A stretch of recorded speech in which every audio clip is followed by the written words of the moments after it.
just begun both recording and live streaming. Brianna, do you have any other technical announcements? Just mainly, if you have any questions or anything, please put them in the chat. Feel free to message me. I have allowed sharing for anyone presenting if they have a PowerPoint. And thank you all for your patience today as we're navigating some technical issues.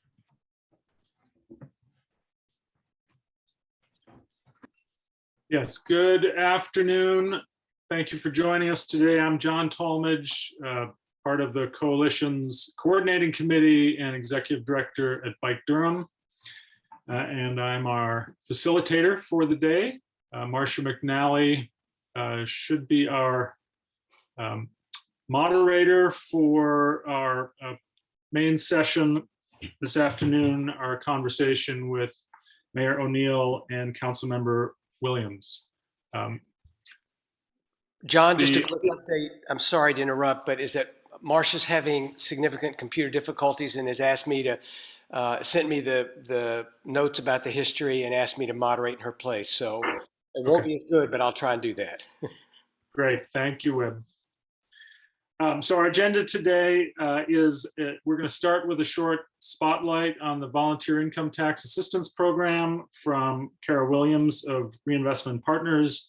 And I'll do an introduction of Mayor O'Neill and Councilmember Leo Williams, and that Wib will moderate, and he will provide a little background on the Coalition's history as part of that session. And then we'll finish up the last 10 minutes with updates on a number of activities that the organization is working on. I hope that a number of North Carolina Central University students have been able to join us. I think that there was a cohort that was going to try and participate, as well as some of the students of Terry Albaugh's public policy class at Duke. If you're able to join us, give a wave or the eagle symbol. Thank you for being with us today. At this point, let me turn it over to Cara for a brief presentation on the Volunteer Income Tax Assistance Program. Hi, everybody. Good afternoon, I believe. Thanks for having me to talk about VITA. I have been running a VITA site since 2006 for Reinvestment Partners. So VITA basically is an acronym for Volunteer Income Tax Assistance, and it is a nationwide program. But here in Durham, some pretty exciting things are happening, especially in light of COVID and us being able to reopen. So our organization in particular has VITA sites in partnership with North Carolina Central, Duke University, Durham Tech. We have a long-standing relationship with North Carolina Legal Aid, the City of Durham, Durham County, Durham Public Schools, and all of these organizations had come together over the years to make sure that low-income to moderate-income residents can have their tax returns prepared at no cost. So that is a significant savings in tax prep fees for our Durham residents. And also, since we are trained each year, test each year, certify each year, they're getting really professional tax service at no cost and making sure that all of the credits that they are entitled to come into their homes so that we can have that money for our Durham residents. Last year when COVID happened, Durham jumped in and provided funding for us to reopen in that COVID-rich environment with all of the PPE required to make sure that we could finish out that tax season strong for our Durham residents. And based on what we were able to do, we now have a hybrid model where people, no matter what their comfort level is, they can either come in person to some of our sites to get their taxes done. They can come and drop off their tax returns and pick them up later. And they can also upload them virtually without ever having to leave their homes. So we believe we have models that can serve all of our residents, regardless of their needs and their COVID sensibilities, to make sure that they get this important once a year task done. For a lot of our residents, their refund is the largest sum of money that they receive all year. So we also talk to them about, suggestions about what they might do with that money, how they might save it, how they might use it to benefit their family all year long. So it really is a good program. You know, we are extremely biased, but we feel that we offer better tax prep than a lot of the pay preparers, and we're not asking for a check at the end of the day. So we just continue to appreciate all the support that we get from all of the organizations and government organizations, because it is a village effort to make sure that our residents can take care of this task each year. I'm not sure if there were any specifics of the VITA program that you wanted me to touch on. It is an IRS-backed program. Our software is provided by the IRS. We get trained by IRS staff, and we are actually under their guidance. So they actually test us. We have to test each year. They spot check us. They drop in on us. They review our files if they want to, just to make sure that we're providing top-notch service. And I would dare say that, again, the service you will get at a VITA site, because of all of those things, is really top quality. And a lot of people just don't know about it. So my hope in being at this meeting today is that you all can help spread the word to all of your constituents and people that you deal with, that there's no need for them, especially if they make, below $65,000, or if their tax returns are simple. There's no need for them to expend that money for this service. They can use that money someplace else for their families. Great, Cara. Thank you. Can you just share a little bit, or maybe it's in the chat or verbally, how people can get more information? Do they go to your site? Is there a national site they should look for? Absolutely. So our website has listings for all the sites we control, which are at Gear Street, at the Durham Center for Senior Life. We have drop-off and pickups at the Southwest Regional Library, also at Lyon Park Community Center. We are doing service for Duke University, Durham Tech University, and North Carolina Central University at our office on Gear. All of that information is available on our website. The address is nc-tac.com for Taxpayer Assistance Center. As well, if any of our residents happen to be out of the area or know family that is not, they can always go to the IRS website, irs.gov, and there's something called a VITA locator. And so it's find a VITA site near me, and they can put their zip code in, and it will tell them all of the VITA sites, all of the organizations that are offering this service within a certain mile radius of where they live. So it's nationwide, but for Durham, we've got you covered. Great. And I will put the address in the chat as well. Thank you so much, Cara. You're welcome. Welcome to those of you who have joined in just the last few moments. That was Cara Williams from the Reinvestment Partners talking about their VITA program, the Volunteer Income Tax Assistance Program.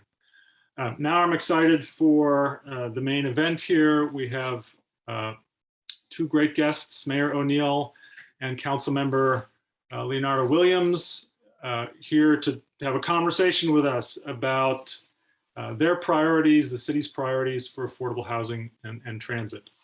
Wib is going to moderate this and give a little bit of background about the coalition. But beforehand, let me just do a little introduction of both the mayor and Councilmember Williams. Mayor O'Neill is back with us for the first time as mayor. She was with us in the fall, and Mayor O'Neill has made history as the first Black woman elected as mayor in Durham. She's a native of Durham and our educational institutions, having graduated from North Carolina Central University as both undergrad and receiving her law degree there. She was a judge at the district court and superior court levels for 17 years, retiring from the bench in 2018 to lead the North Carolina Central School of Law as the interim dean for that period of time. And she has also served as the co-chair of the city's Racial Equity Task Force. Councilmember Williams is the other recently elected member of the City Council, and he's a former DPS Teacher of the Year, a school administrator, and board chair of the North Carolina Foundation for Public School Children. He's also a current small business owner with his wife, Zweli, the restaurant Zweli's Kitchen, and also attended North Carolina Central University. So the Eagles are well represented today. Let me turn it over to you, Wib, for the introduction, and a big welcome to the mayor and council member. And let me also recognize Councilmember Middleton. We appreciate you being here today and offering to step in but we're glad that the mayor was able to join us today. So Wib, let me hand it over to you. All right, John, thank you. Let me add my word of welcome to everyone who's here with us this morning, and we appreciate you joining this monthly meeting of the Coalition. But a particularly warm welcome to our new mayor, as well to our Mayor Pro Tem and Councilmember Williams. And um, Mayor O'Neill, I was thinking, not only did you make history as the first African-American woman to become mayor of Durham, but it's been a long time in Durham since we've had a Durham native serve as mayor, as I was counting back through the mayors in my mind, and that's great as well. What we had thought about as this meeting would be a way of first sort of introducing briefly the coalition. We could go on for hours, but briefly introduce the coalition to you in your new capacity, and also to Councilmember Williams, who we're so happy that has joined the council. By the way, you may have known him as a council. You may know him as a council member now. If you know Good Food in Durham, you've known him and his wife as well as Kitchen, as John mentioned, for years before that. And then turn it over to you for comments you may want to share with us. Comments from Councilmember Williams after that. And then as time allows, some question and answer from the folks who are here. And John, I'm going to pause. Yeah, I do see Marcia McNally there. And Marcia, I don't know if your sound, it looks like your sound may be cooperating, and I'm happy at this point because you'll do a better job to turn it over to you to say a word about the history of this before we turn to Mayor O'Neill. Do you want to step in? I can't hear you, and I know you're having the computer difficulties. So, okay, so maybe no volume. Maybe I will go ahead. I'll move this along. The coalition grew out of a concern that a lot of folks in Durham had about increasing development pressures and a lack of affordable housing. All the way back in 2013, the problems were apparent. A group of citizens and organizations with spearheaded, I think, in large measure by some folks with the People's Alliance and also with CAN, the Congregations, Associations, and Neighborhood folks. But church members and others came together, began meeting downtown at First Pres to begin to talk about what to be done, particularly with the concern about new development and development around proposed rail stations, and developed the notion that the city and the county ought to adopt a policy that 15% of all new housing within the 1/2 mile of those station sites and in other critical areas in Durham, at least 15% of the new housing ought to be affordable to folks who make a low to moderate income, which we said was 60% of the average median income in Durham.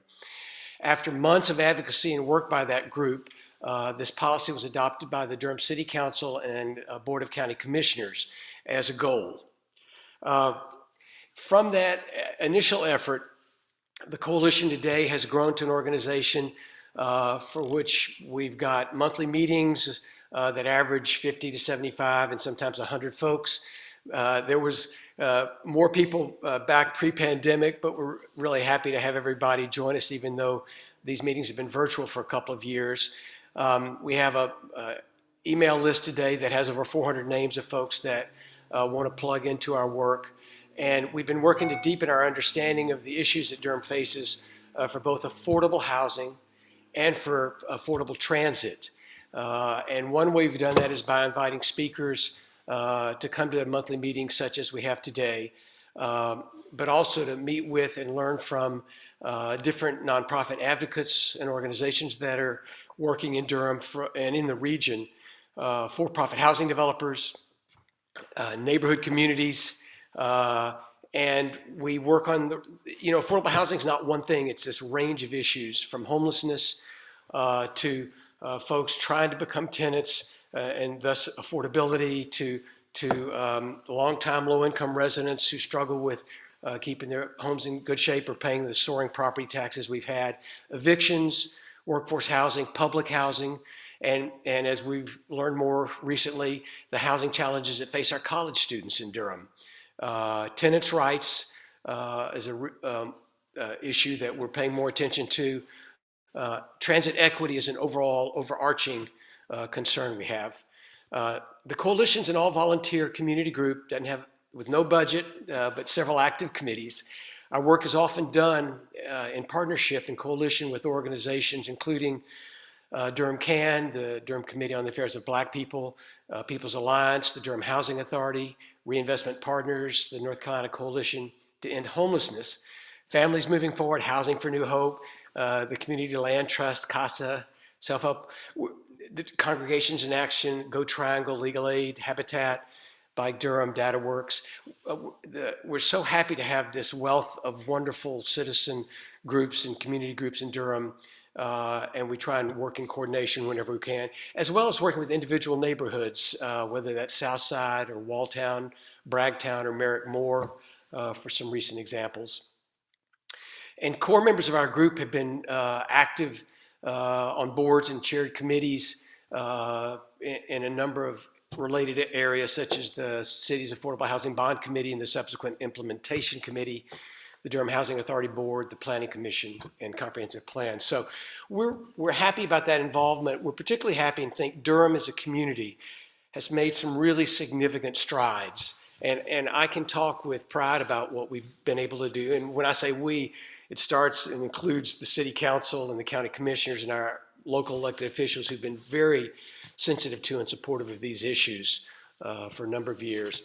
We're proud of the track record and compares well to folks around the country, I think, communities around the country. On the other hand, we know there's a lot more that needs to be done. We were happy for the 82 units of affordable housing that were built at Willard Street, a property that was once slated to be market rate retail and housing, but it's become a beautiful example of what we can do for affordable housing with the right commitments. The commitment of 80 units also at the old police headquarters, the $95 million affordable housing bond that passed in Durham with about 3/4 of the community's backing, Durham community backing it.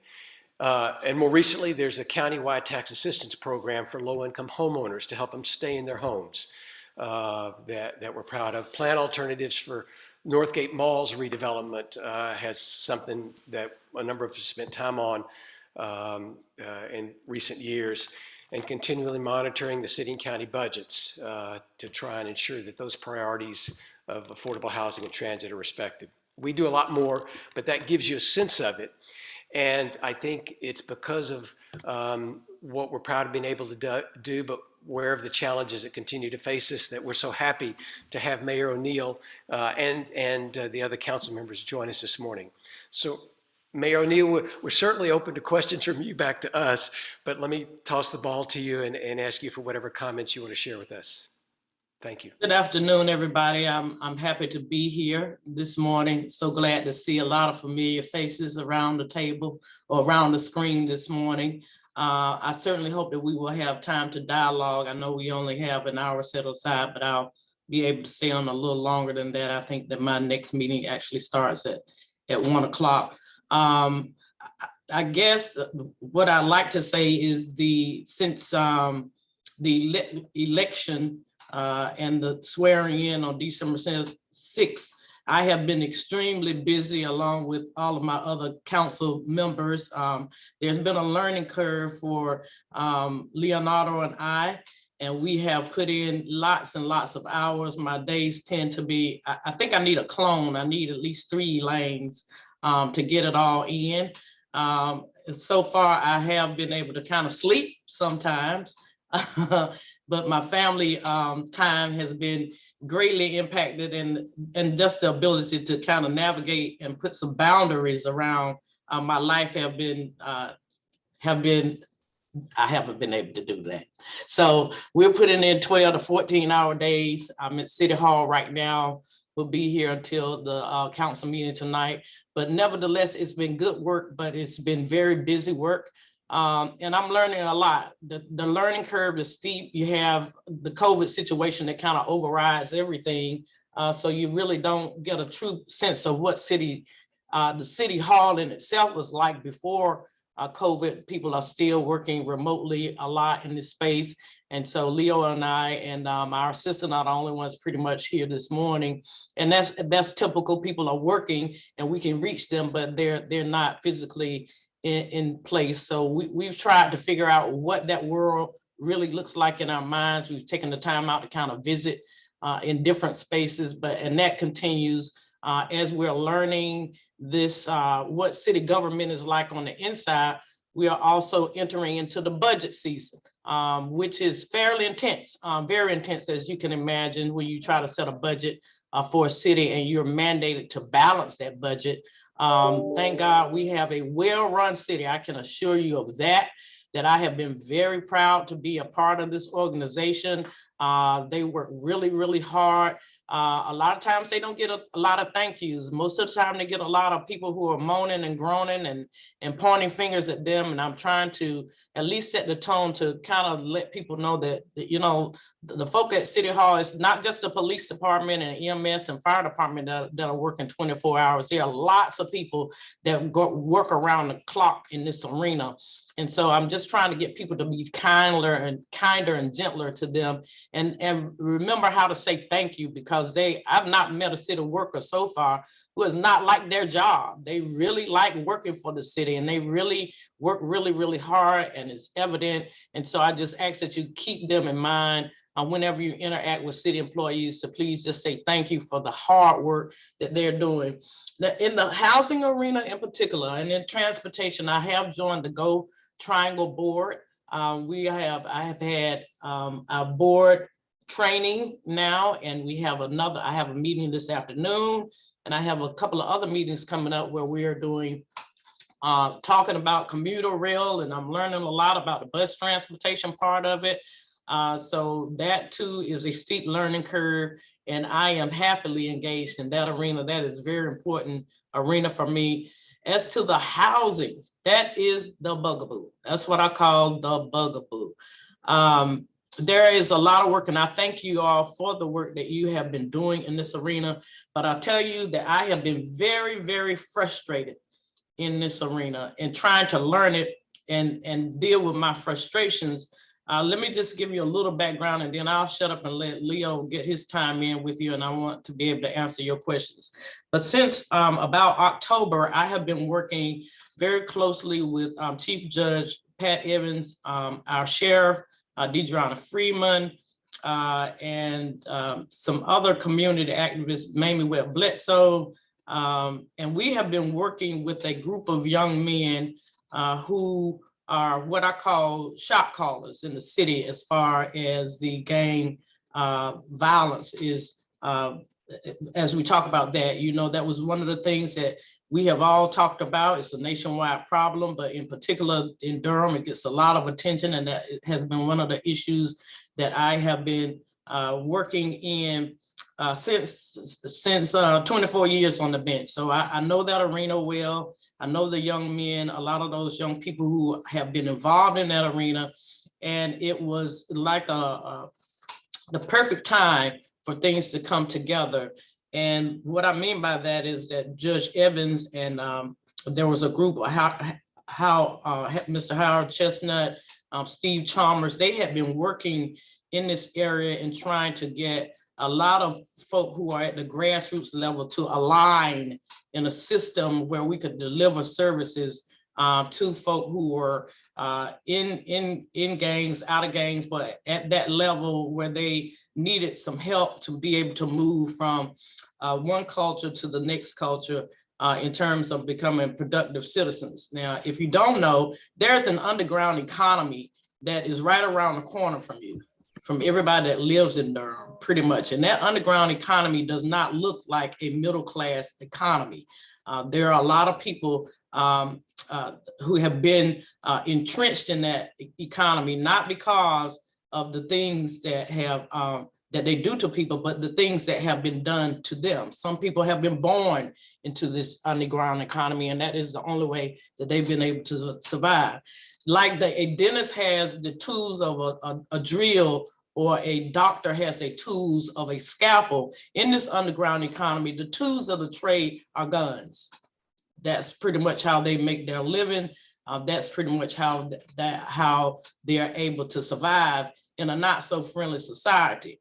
So when you talk about gang violence and violence in general, because violence is not all gang related, you have to begin to think about it in the context of it being a different kind of culture that most people have not seen. They're not involved in it, and it becomes invisible. But because of where I sat as a judge, I saw and I continue to see that culture and understand to the extent that I can how it acts. So when people talk about that they want you to do something about gang violence or violence in general, violent crime in Durham, you have to figure out that in order for folk to be able to put down the way they make their living, the way they see it in the streets, is they get it out of the mud. So in order for them to be able to get it out, to put that down, there has to be a way for them to migrate into a productive job, you know, into a job that's more normal for middle class living, or they have to have a house.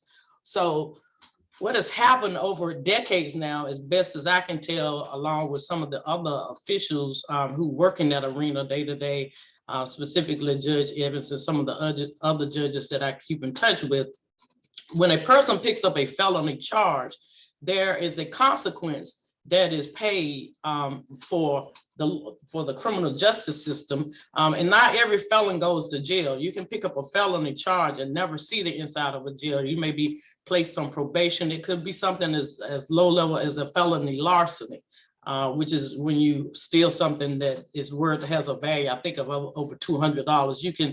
You can receive a felony. You also have to keep in mind that in North Carolina was one of the last states to change their juvenile laws as early as you could pick up a felony as early as 13 years of age in North Carolina at one time, and that will follow you.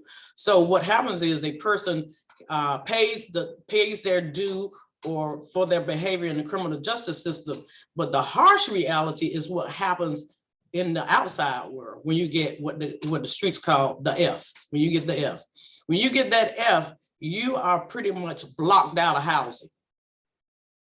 Right? There's no housing for you. You can't. At one time when I was on the bench, at 13, you know, you could get a felony charge and you would be removed from public housing. You would have to move out of public housing, right? So now that law has changed, but the streets really don't know it. That law has changed to that if you can reapply into public housing unless you have been convicted of a sexual type of charge, or you have some methamphetamine kind of convictions, right?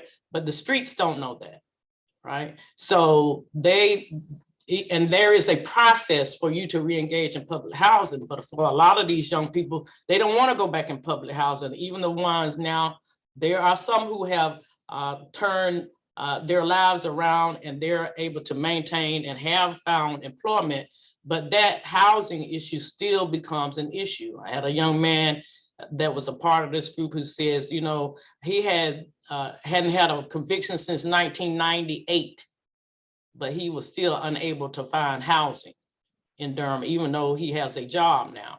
So what has happened is we created what I believe the largest invisible population of homeless people.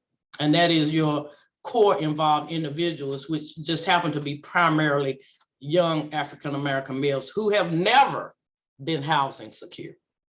They've never had a stable home and no anticipation. So in talking with these young people, one of the things that they've agreed to do is to call a ceasefire, and they had. And we are now starting to see the numbers creep back up in terms of murders. We just had some over the weekend, but they've been steadily out on the streets. But the sad part about it is one of the things that we have been unable to do as a system is to address their basic needs. Housing, they need somewhere to live. A lot of them couch surf. They live from place to place. A lot of times they're in public housing. One of the young men said, you know, we'll end up in public housing with a young lady that we're just there because we need the housing. And then that creates all kinds of tensions, but they have nowhere to go. So I knew what I was walking into from that end when I came in to become mayor. What I did not realize was how the systems have coalesced now, where it's intractable. And that's where lies my frustration. I had a deep dive, Leo, and you correct me if I'm wrong. We had a deep dive last week, about 2 weeks ago, with our city officials here to tell us about the affordable housing part in the city government. And one of the stats that I cannot get out of my mind that has driven me to have sleepless nights a lot of times was about 2 weeks ago. They told us that we had 3,300 and plus odd vacancies of apartments available in Durham.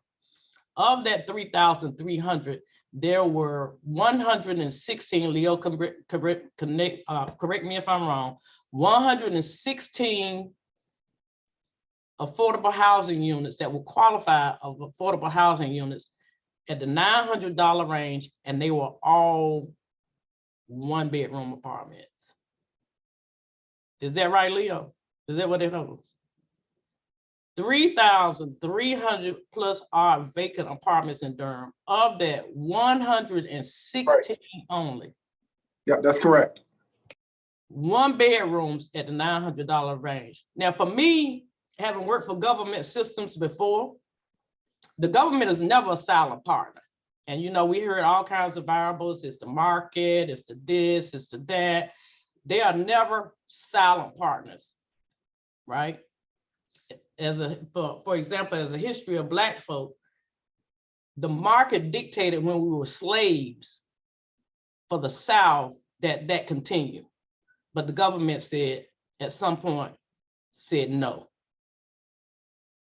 Because before they had been complicit in that. So you either benignly or willfully complicit. But there's some complicity in a government when a system comes together that perfectly, where you have pretty much in a city of 330,000, you have no place. We have no place at all for affordable housing. Therein lies my frustration. How do I tell these young men who have come to the table, at least 30 of them, and who command armies, because we believe that there is at least between 500 to 5,000 similarly situated. How do I tell them to put down how they make their living, and we don't have a place for them to lay their head? We have nothing. Everywhere I've gone, it's been a no. It's been a no with Durham Housing Authority. It's been a no with the private developers. It's been a no everywhere. So to me, it's either the system is working as it's designed to work, and systems are made up of people. It's working like it's supposed to work, right? Or we can't seem to figure out how to fix it. And certainly when people come to me and say, you know, you're now the mayor, what are your priorities and what are we going to do about this? It's not a me. This is bigger than one person or even a city council. This is a community issue. And when I come into spaces like this and other spaces, what I don't see represented are those young men. I never see them. It's like they're invisible, but we want to have them. Well, do we really? Do we really? Because they gotta have a voice at the table. They have to be seated to be heard. I brought them in and let them meet the police chief about a couple of weeks ago, and they're not UFOs. They're not. They haven't just landed in Durham. They haven't just and they're not all killers. Yeah, there are some, but we made it that way. When a person doesn't have a place to lay their head, and when I, as the mayor, when they come to me and say, "Man, we're ready. We are ready. we can command the streets, we can make them go silent, and they do that. And when I ask them what it is they need, we need a place to lay our head, and we need an opportunity to have a good job. And I can come up with nothing, but then I'm left with this stat of 3,300 apartments in Durham, and they can't get in not one of them. I'm just trying to figure out what. So that's what I'm here for. I'm here for that this morning, because I need to understand what has happened in this city that we have. I don't know whether we will sleep. I don't know what happened, but how did it get that way? And what am I supposed to tell these young men when we want them to stop and they're ready to stop, and I have nowhere that I can tell them that they can go and live in this city? Because most of them have kids and they have nowhere. So I won't let that be an Elaine problem. That's not going to be an issue that I'm going to wear by myself. I'm not going to do that. And when you look at public housing, okay, but yet we're watching all these buildings go up downtown Durham. Every time we have a city council meeting, there's some new development where somebody's coming in to build housing and the starting price is gonna be $300,000 plus. That can't be an Elaine issue. It cannot be only a city council issue. I just got here in this space. And I'm not an expert in housing, but I'm telling you, it's a hot mess and it's not fair. It's not fair. So that's my spiel. I'm just frustrated about all of it. Well, Kim Mayor, thank you. Let me turn to Councilmember Leo Williams. Leonardo. Hey, good afternoon, everybody. You know, the mayor and I actually share the same frustrations. You know, and our background and experiences cause us to take a not necessarily a different approach, but an alternative approach. We have, as she stated, we've been going through these we have this learning curve because of what we're going through. You know, it's like drinking from a fire hose while putting out fires. And it's okay. We made that commitment, you know, so sleep and sleep is, you know, something we're still seeking, you know, searching for. The anxiety is quite present. And if any of you have never did a float spa before, we experienced that for the first time this weekend because we could not sleep and just try, you know, being concerned with the city and running a restaurant at the same time. It's not humanly possible, but we're doing it.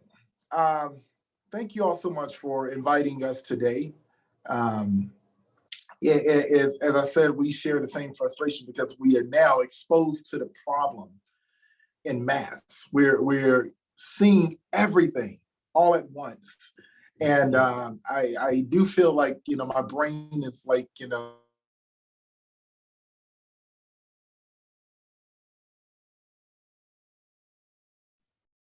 He's here, but his internet may be acting weird. Yeah, Councilmember Williams, you stopped. Oh, Now you're moving again. oh, did I freeze? yeah, For just a minute, yeah, but you're back.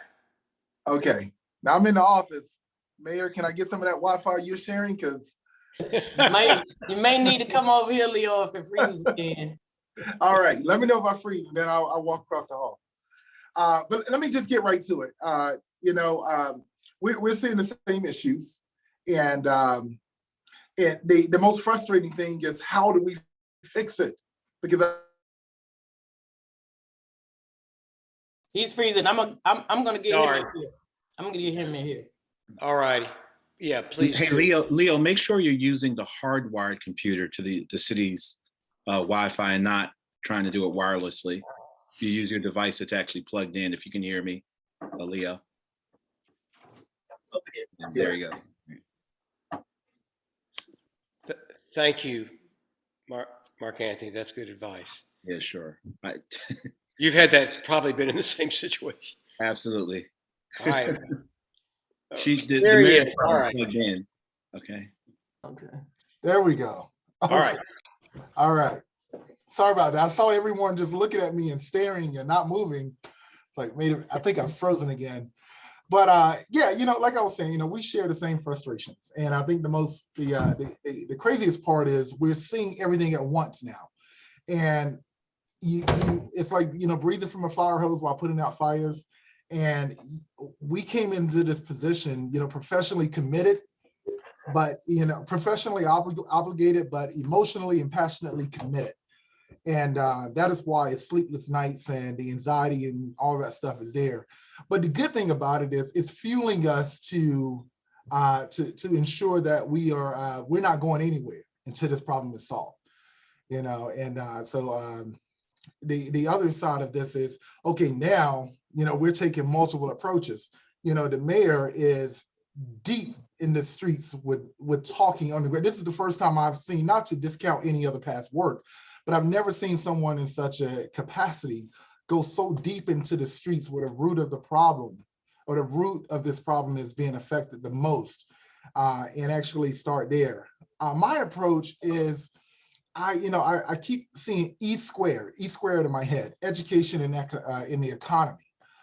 So the two main things I'm looking at doing is, building better relationships with our corporate partners. I think we are not short on advocacy at all. We have all of the advocacy in the world. And I've said over and over and over, we have a PhD in aboutism. Now we got to go to school and get a PhD in doism. We got to find a way to take action. So when it comes to education, and I know that space, and I kept being told, well, Leo, you're running for city council, it has nothing to do with education. That's a lie. Who do you think the kids belong to when they leave school? And we see several opportunities for us to invest as a city, and not only a city by itself. The city can't do it all on its own, but that's why we build those corporate relationships, because they also, these major employers, they want to have a safe community for their staff and employees, and they want to make sure that they're here so they can help contribute to developing a pipeline of talent for their companies as well. So we want a safe Durham, we want a prosperous Durham. I stood next to our chief of police at this Saturday event. It was Bull City Royale. There were about 50 young Black and brown boys at R.N. Harris Elementary School. And half of the boys were from Burton Elementary, half were from R.N. Harris. And these young men were having a tournament of Taekwondo. But one of the young men lost his cool. He bugged up. He's like, bro, what's up? And all the adults backed away, and his peers, these are 3rd, 4th, and 5th graders, his peers went and actually helped him collect himself. They said, calm down, calm down. They did some type of meditation activity, but he was able to channel his emotions, get himself back together, get back in the tournament, and then the adults stepped back in. The highlight of that is the fact that they did it themselves, and they're 3rd, 4th, and 5th graders. These students go to R.N. Harris and Burton Elementary, the two schools that surround McDougal Terrace and that entire part of East Durham. Don't tell me it's not possible. But that type of program needs support. That program needs funding support. So, I'm on a mission to collect partners right now. And this coalition, I consider this coalition as a group of partners. So being able to invest early in our education, in our youth, not only allows us to extend the school day with engagement that distracts them from being recruited into the streets, because they start around 12 years old. And not only does it allow us to recruit them into being, engaged in their community actively and positively, but it also allows us to enrich them educationally and find their curiosities, and invest in that curiosity. And once we do that, now we're creating the next scientists. the next lawyer, doctor, restaurateur, the next economist.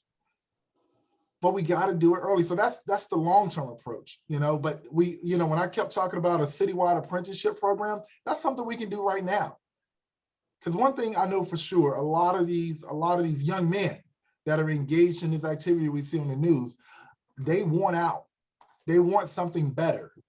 But it's so hard when you don't have any other options. And here we are a vibrant city. We have all of these amazing things happening here.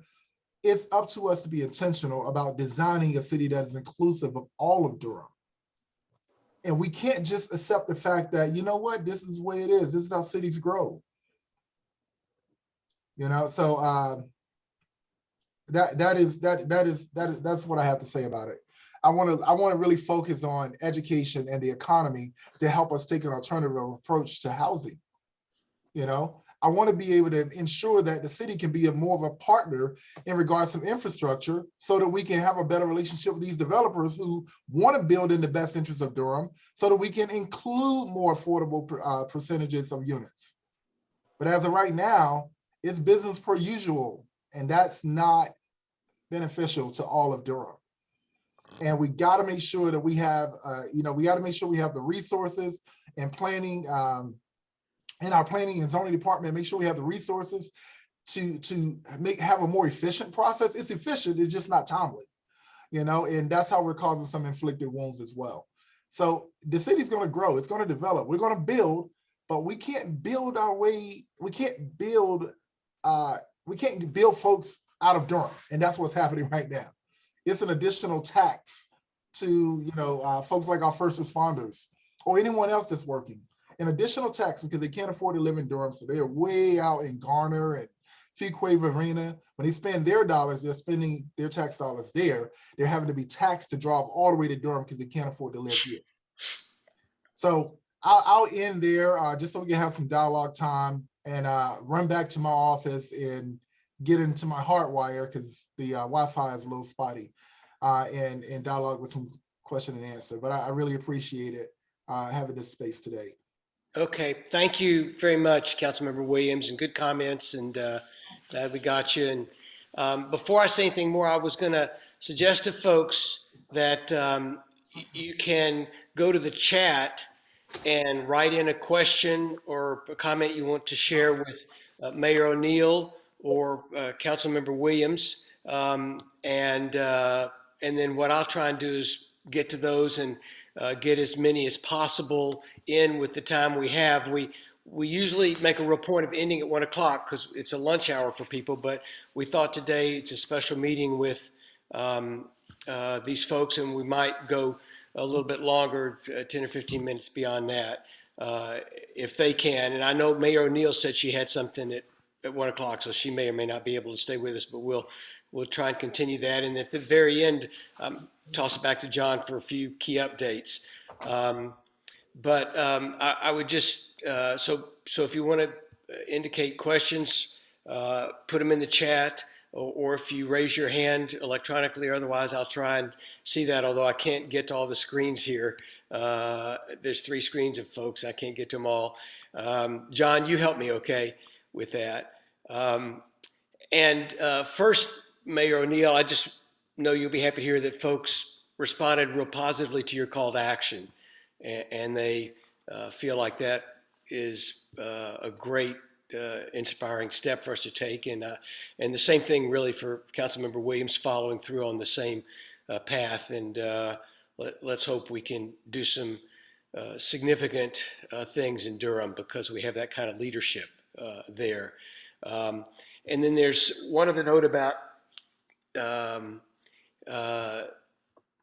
continuing the conversation with the mayor and the city council about some of these issues. There's a 7 o'clock city council hearing on needs hearing on housing and community development tonight. So folks, that's in the chat, and you can get more information about that and share your comments with council then. So Larissa, thank you for bringing that to the attention. Let me throw out the first question that's there in the chat. And it says, how will the council decide how to spend the ARPA, I think that's the America Rescue Plan funds, You know, we got this one-time chunk of money from the federal government last year. And so the question is, how will the council decide how to spend all of those funds? Will housing and access to transportation be priorities in your mind? Well, we're starting that process. And let me be clear in that I think of the 7 folk that sit on the council have both of those, housing and transportation seems to be priorities for all of us. So the city, before Leo and I got here, they had already engaged in a process by which we had about 80 requests for proposals, 80 responses to that. Of that, 71 organizations are eligible for those monies. Now we have a pot of about 45 million, as I understand it, left. And so we have been talking, and these discussions have been headed by Javier, who pretty much is trying to organize us, Councilwoman, what's Javier?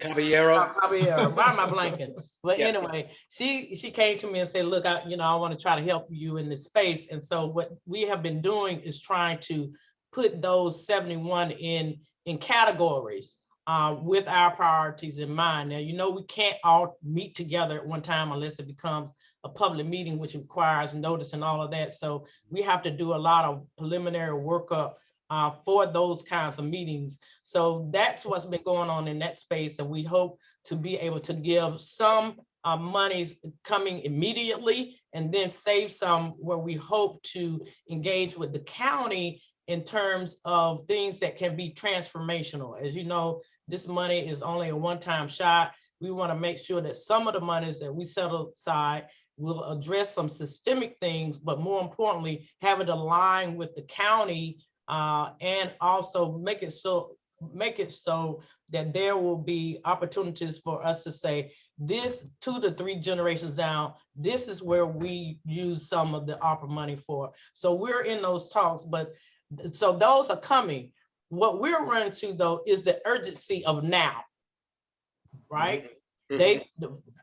And that's what I'm asking for you all today in answering, because the government is a bureaucracy, so it moves slow, and in a lot of parts it's reactive rather than proactive. I used to tell people in the court system, we get there after the fact.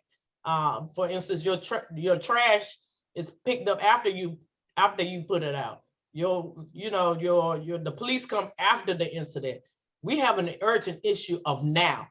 Where do we house people right now? Where can I tell these young men who are faithfully out on the streets every day? And this is the invisible part that people don't see.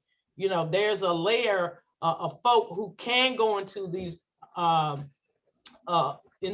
areas and who command a significant portion of those populations who are ready, who stand ready to say, look, we will turn the corner. We will do something different. But I have nothing to offer them in terms of housing.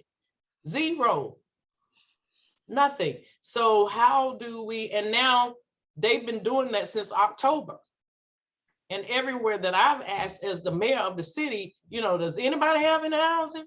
Can we get a 2-bedroom, a 3-bedroom at an affordable price for these young people?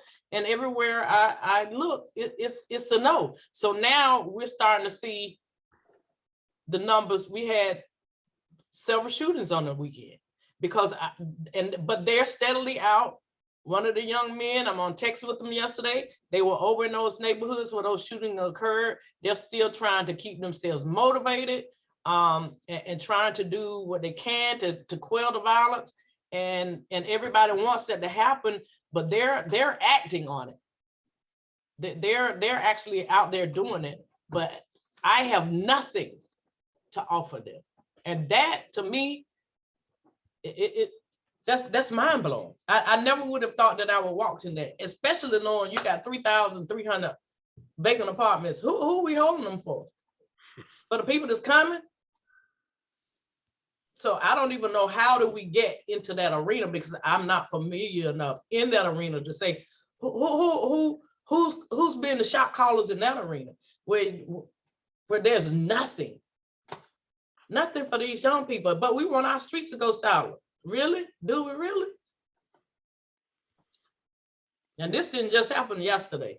This problem right here is so deep and it's so intractable that this has taken some time to get to this level of where you just have a whole bunch of people who are out of the housing market. That didn't just happen overnight. So I'm here to speak the truth. I speak truth to power. And I'm not here to be liked. I'm here to tell you the truth. And that's where I see it, that these systems have aligned perfectly to keep people out of the affordable housing market. It's too tight for it to be otherwise. You know, and I'll add to that briefly. You know, I think the reality is, you know, the middle class is shrinking. You know, with the, you know, I mean, we have a 7% inflation rate right now. We've never seen that in the 21st century. It's been about 3% at highest, you know. So you think about inflation, you think about the cost of living, you know, and our conversation is affordable housing, but the problem is affordable living, and housing is a great component of that. We can't continue business as usual. You know, so as I said earlier, there are a lot of developers that actually, there are some that have no care, they don't care at all. And then there are some that actually want to be a part of the solution. You know, so how do we maximize those relationships? How does the city come in as a partner in building and making Durham more affordable? We can never build enough affordable units. But what we can do is ensure that we increase that percentage, increase people who can afford, you know, rather than bringing the price down, actually get folks access to jobs, quality jobs that pay, get access to, you know, just economic mobility, get more players in the game.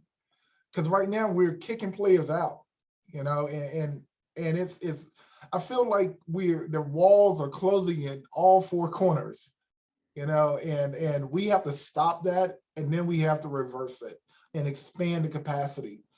So when someone comes to us and say, hey, I want to build a new tower or a new property, you know, we actually have to be able to leverage, you know, create some leverage to say, all right, you know, so yes, in North Carolina, we only have the power of zoning, but we need to maximize that. So what can you do for us? What can we do for you?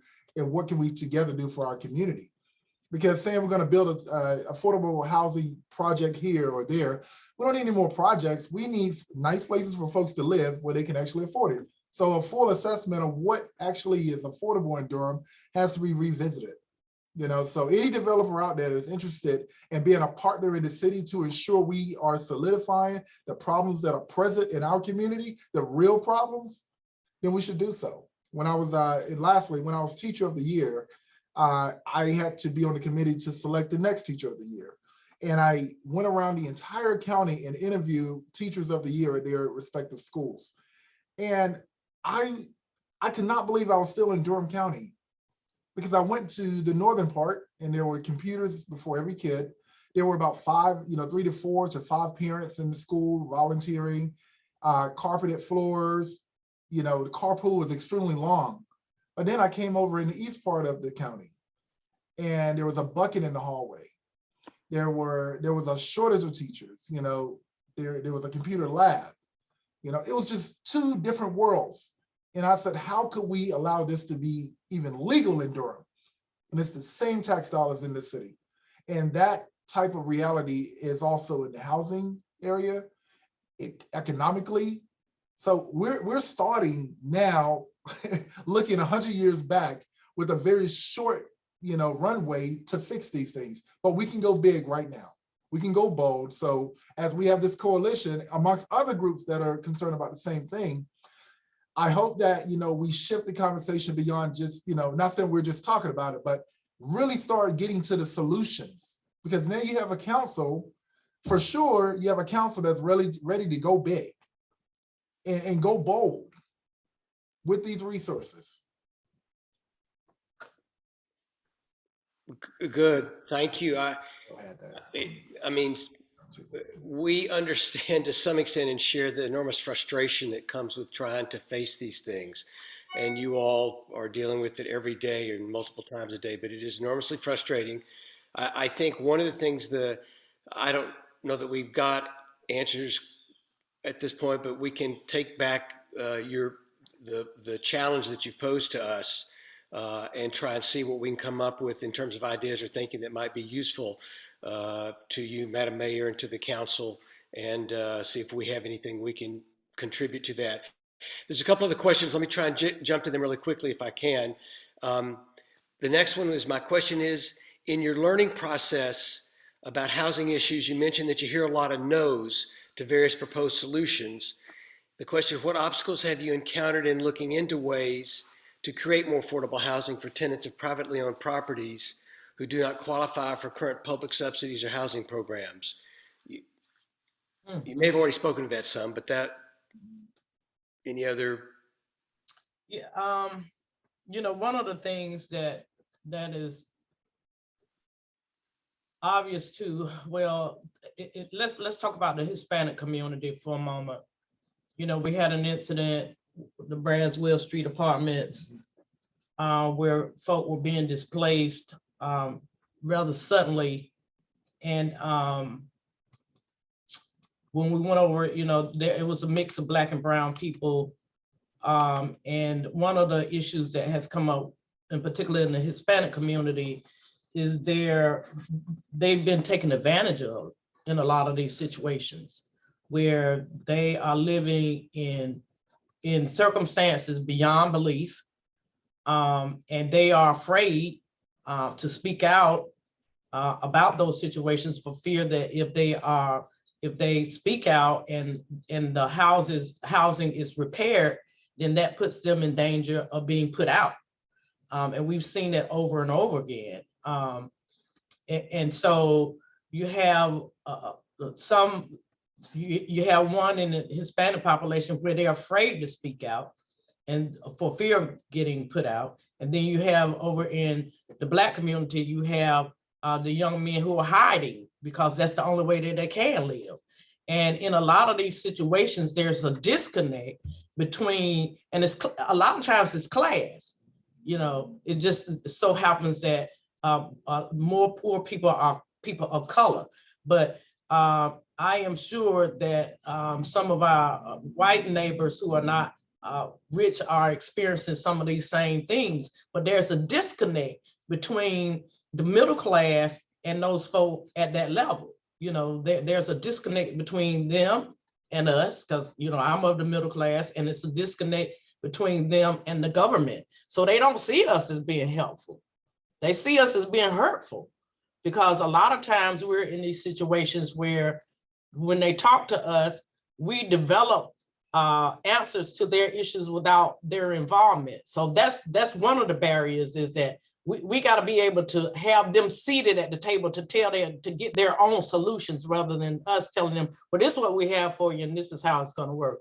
So then when you go into the private development, and when I first started talking with DHA, DHA is, of course, one of the largest landlords in Durham. On the streets, they will tell you, the streets say that they're the biggest slumlords in Durham, right? So you have that disconnect. So there's no trust between DHA and the people that need the housing. Like I indicated earlier, most of the streets are not even aware that there's a process, albeit a long process, where you can re-engage in public housing. But a lot of them don't want to even go back, because they go back into situations that cause them to get it from the mud.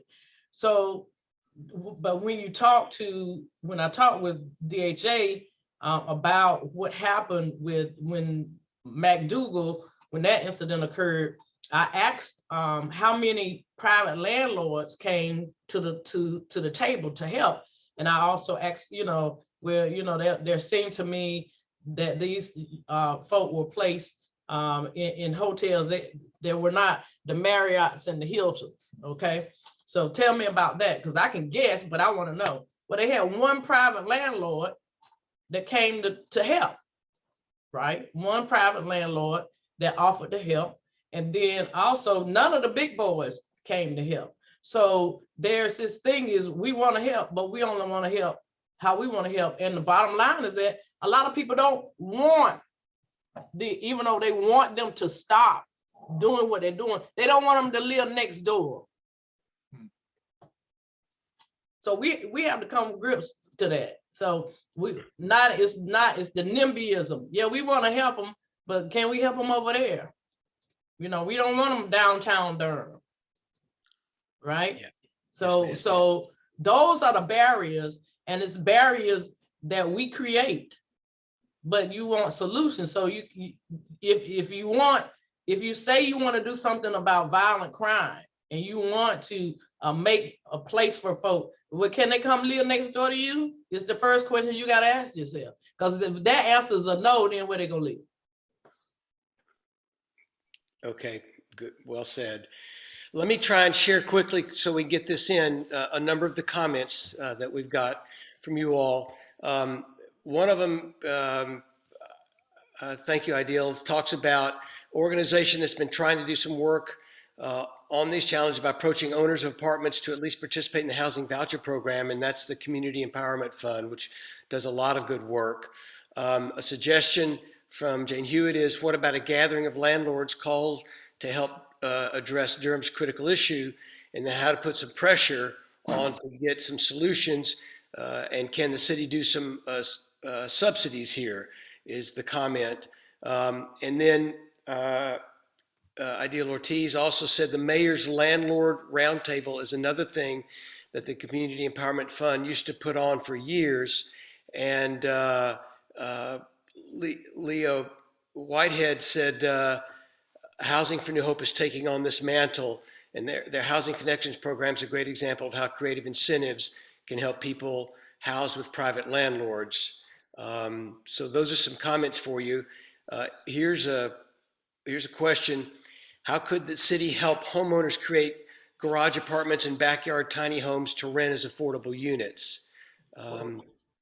Well, I know we're already doing a little bit of that. First, though, I do want to go back to one thing that will help me from you all, because you know this area is Leo and we've been trying to figure out the landscape.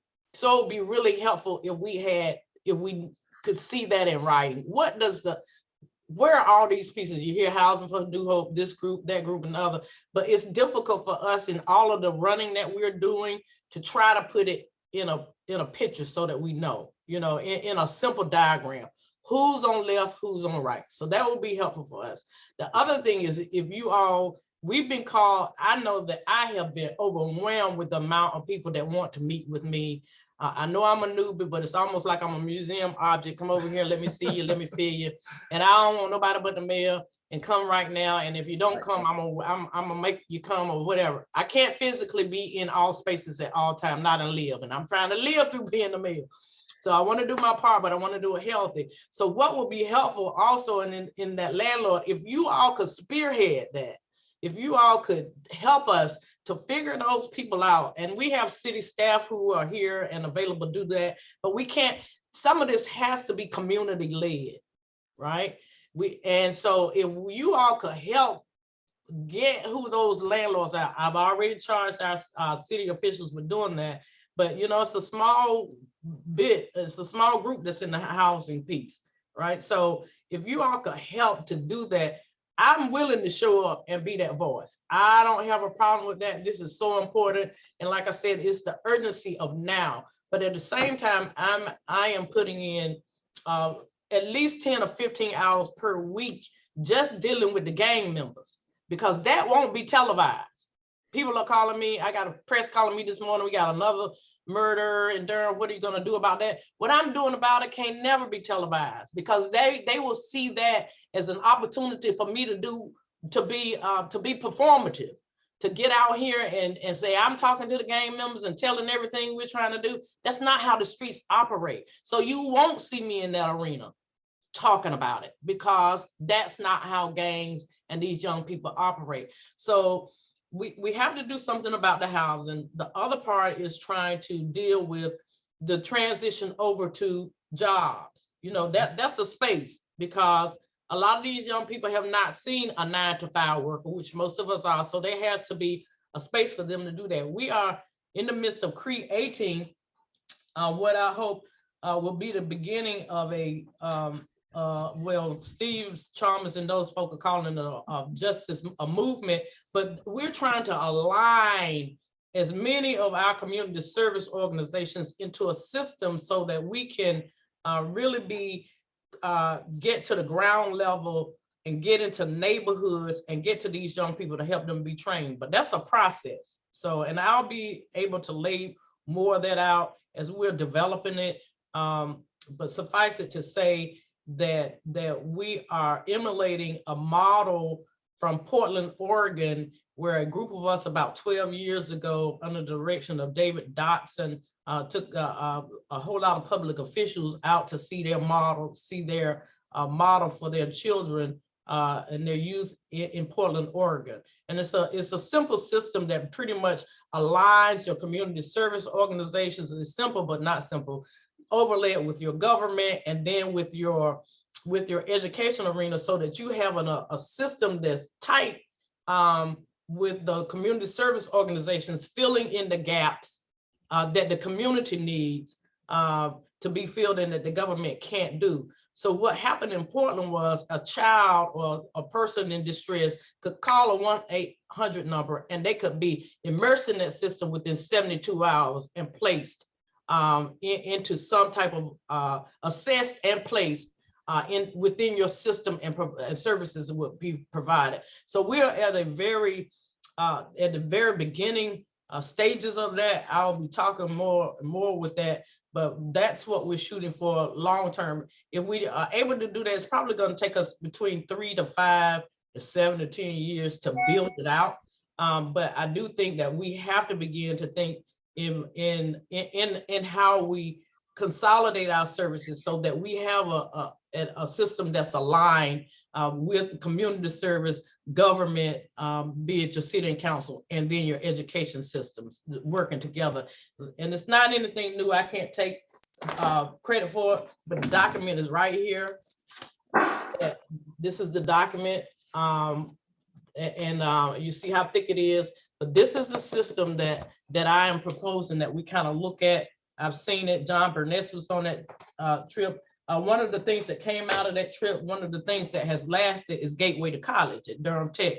Bill Ingram bought that back to Durham as a result of that Portland trip back in 2009. So we saw it and it works.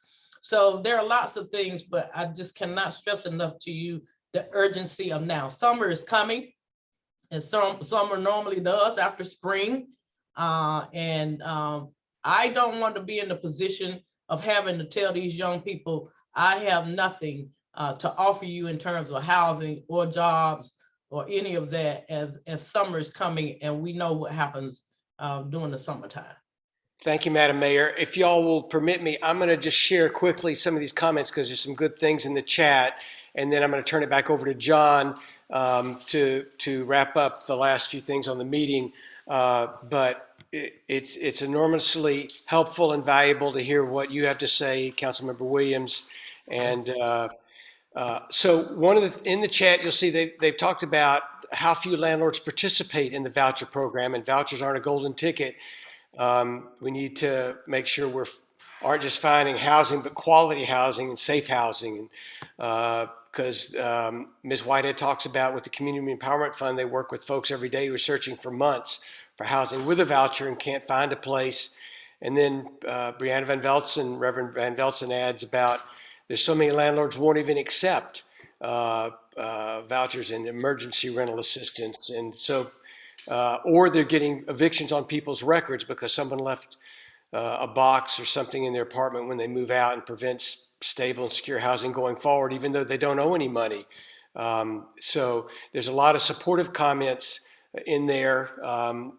One of them of what you all have been saying. One of them notes that studies show that neighborhoods are better quality overall when folks of all economic statuses live there. That is, it's mixed income neighborhoods are actually higher quality neighborhoods, but people are not ready to talk about that a lot of times, unfortunately. And we know from some of the work we're doing that maybe the best thing you can do to help people get their lives on a different track is get them a stable, safe place to live. And you emphasized that earlier in your comments, both of you all did. One person noted that John Colleen in DataWorks in Durham is a good resource in terms of the landscape for landlords. So that may be useful to you and ideal. You may want to, you get the information here about how to contact them, but you may want to share that directly with the mayor and the council.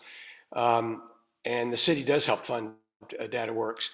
And then finally, the last comment is it'd be beneficial to have conversations with Durham Housing Authority to reopen community centers that allow residents to have a space to work together and meet with community organizations to develop and work on real solutions. So I'm sorry to give that all to you just as it comes. It's probably a little bit like your experience getting things fed to you heavy as through a fire hose, but wanted to share everything that we'd gotten from the folks who are here today.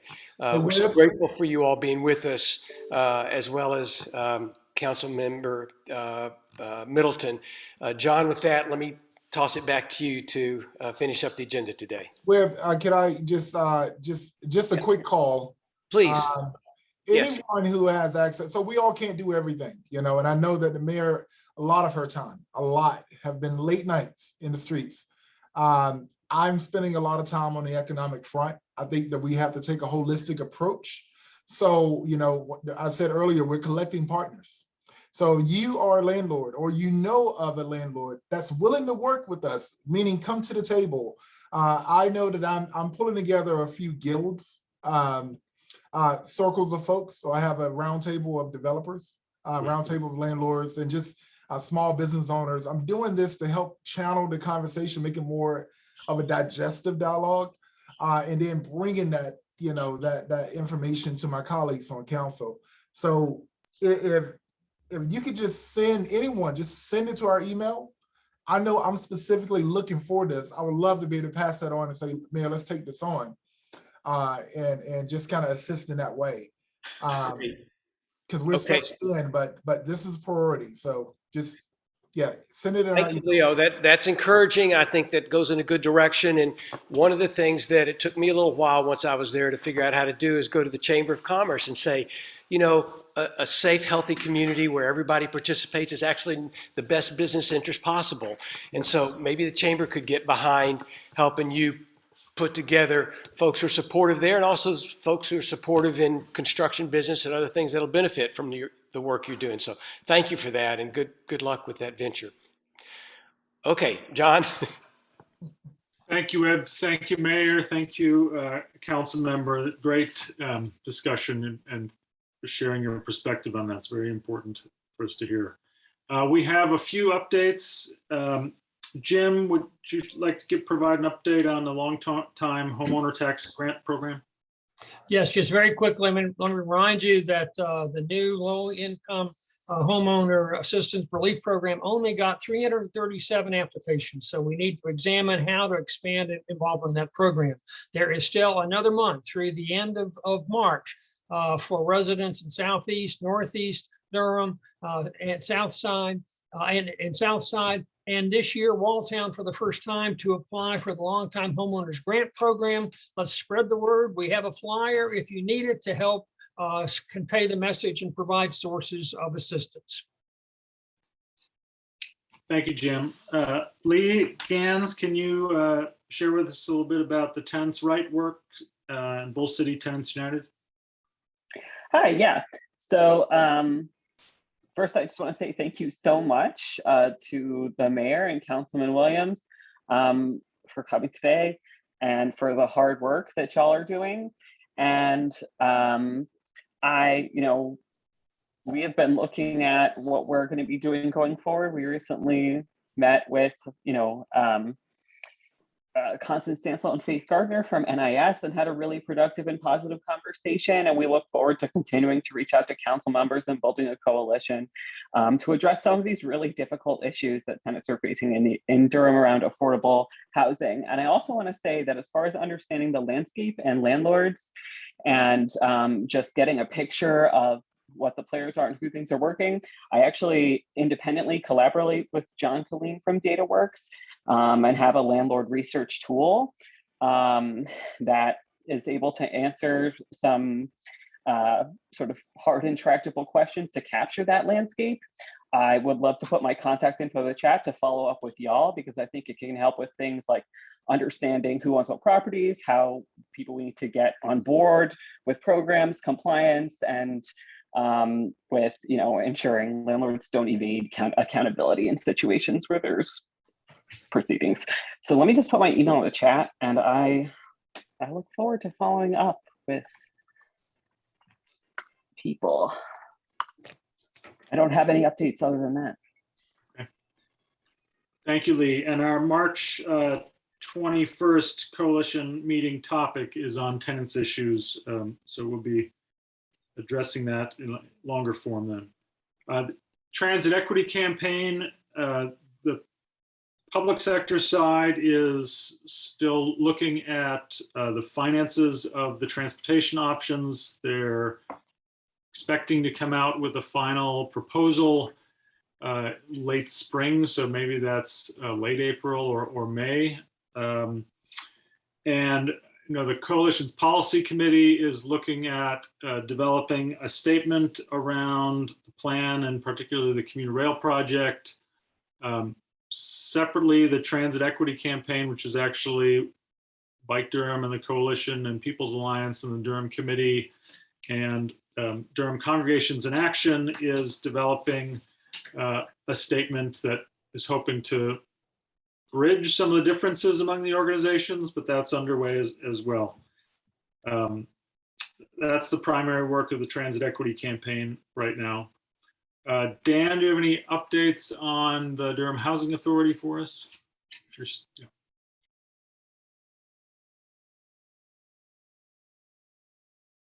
Dan Hudgens, you're still on mute.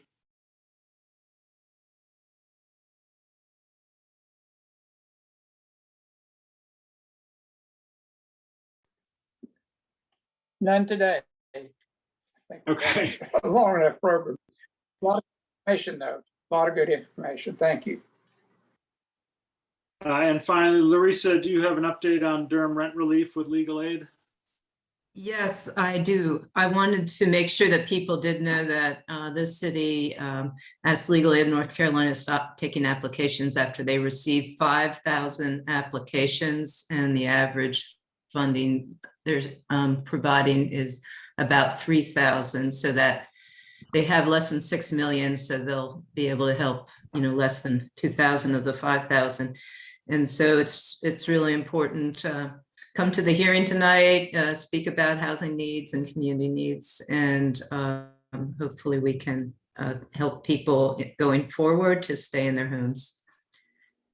Legal Aid is still providing legal assistance. They're there at the courthouse doing that. Also, they have folks on the 3rd floor where the evictions are held in M4 every Monday through Friday, 9 a.m. to 3 p.m. Where they're helping people finish their applications, both the tenants and the landlords.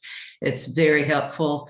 Really appreciate the courts for allowing them to be there and keeping people in their homes. Thanks. Thank you, Larissa. Webb, do you want to share something about the coalition's work on the Durham Transit Plan statement? Yeah, this was something that we sent around last week. I wanted everybody, I think most folks who come to these meetings or our other meetings from time to time know that, as John mentioned, in Durham, there's work on developing a transit plan for the next 20 years. And this was a lot of time and effort spent this fall having a number of those people come talk either to the monthly meeting or to the monthly meetings of the policy committee to learn more about that. And since then, there's also been a lot of effort to reach out to a number of stakeholders in the community, neighborhoods and organizations like the Durham committee that are care a lot about this and are working on it, or are stakeholders with it, to try and talk with them about it in an effort to develop a draft statement, and that would be a coalition statement on the new transit plan. And so next week on Tuesday, March 1st, at the policy committee meeting, which is at 5 o'clock in the afternoons,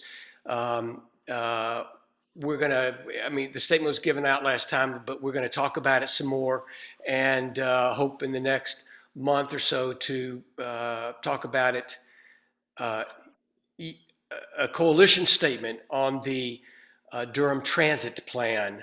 The transit equity group of which we're part, but the Durham committee and Bike Durham and other folks will probably have their own statement. But that the draft statement talked about at the policy committee, and then in a month or two work its way up to the monthly meeting for discussion, consideration, and vote. I just want to make everybody aware of that. Invite you to come next Tuesday, 5 o'clock, to the policy committee if you're interested. Thank you, John. Thank you, Webb. And with that, this extra special meeting of the coalition. Thank you for spending extra time with us this Monday. We are adjourned. You will get a follow-up email with some of the upcoming events and meeting dates, but we'll see you next month. Thank you very much.